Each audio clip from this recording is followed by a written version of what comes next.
thank you for inviting me. And one of the best things about coming here is being like you and listening and hearing and seeing what all the different perspectives are on the issues that are facing our schools in California. I brought some paperwork with you just because that would make you feel more comfortable. What I brought is our advocacy goals that we created for this term, and also some targeted advocacy goals that we created for this year. And was so interesting for me to listen to that, because what we've identified as our advocacy goals are the challenges that we're seeing in the legislation that's being proposed, that we're seeing at the federal level, that we're seeing at the local level as our superintendents are talking about it. And, you know, Denise, you didn't say, show me the money, did you? But the issue that we're facing, and as PTA, I hope you noticed that we were not afraid. We were not afraid last year to be very clear, to be absolutely clear, that funding for our schools is the top crisis that we have to address, because we simply are not investing the amount of money in our schools that our children need. And while we were disappointed in not prevailing on an initiative that would have pumped billions of more dollars into our schools, that would have resulted not in school districts having to face continuing cuts, we still believe that that's what we have to speak up for. We have to speak up as an organization for adequate funding for our schools, for every single child at every single school.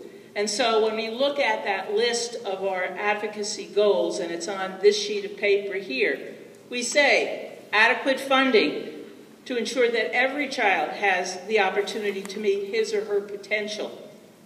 And I'll just go through them to summarize some of those big issues. One is to prevent bullying and cyberbullying. And as you heard from our federal legislators, that is an issue that they're addressing too. As you heard from at our school district level, at our state level, and at our federal level, access to a full curriculum that includes STEM, science, technology, engineering, and math. Supporting healthy lifestyles for all children. Supporting the needs of our most vulnerable children. And at the heart of what PTA does and what you do every day in your schools and in your communities, and that is promote greater and meaningful parent involvement. And so this year, as we looked at what are those things, what are those key messages, what do we need to tell our legislators right now that we need to do? And when we had our legislative conference in February in Sacramento, we knew the answer to the question that John asked. Whether you call it near the bottom or whether you call it 49th, whatever you call it, it is not good enough for the children of California.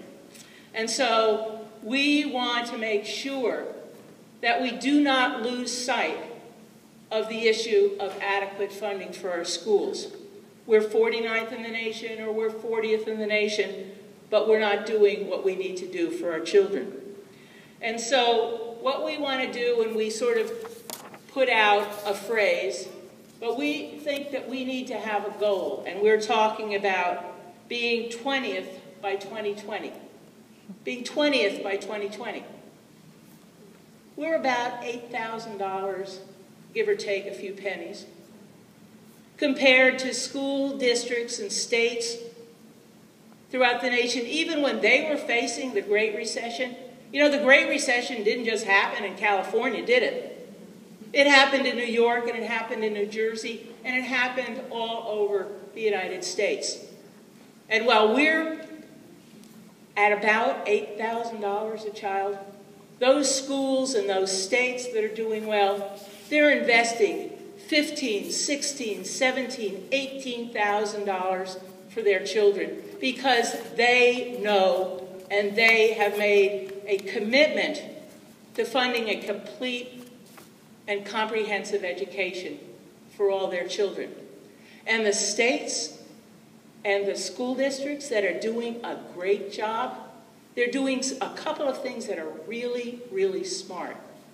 They're investing in early childhood education. Every bit of research tells us that this is where we need to begin. You don't close the achievement gap when a child enters kindergarten at 5th grade, because it didn't start there. And so we have to provide all our children with a high-quality preschool education. And that means a preschool education that has quality teachers, a preschool education that provides a thoughtful curriculum. So those are things that we need to be looking at. And as you heard here, what did we cut in our budget? Preschool education. So when we talk about adequate funding, we're talking about that full range of funding for all our children. And so the second thing that we identified as a priority, and I'm going to talk about sort of two big buckets, and then I'm going to give you a little bit of information about some of the specific legislative pieces of legislation. The second bucket was something that happened in Newtown. But Newtown wasn't the first place that it happened, was it?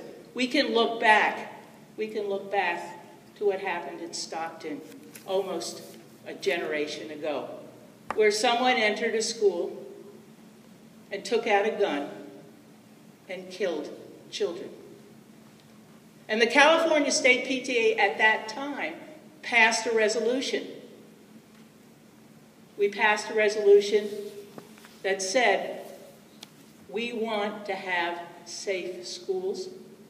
We don't believe that you should have freedom to have those kinds of guns available, unlimited ammunition. We believe that you need to be able to control guns and control who has guns so that we have safe schools and safe communities. And the resolution that we passed, I believe we have a lot of that in place in California.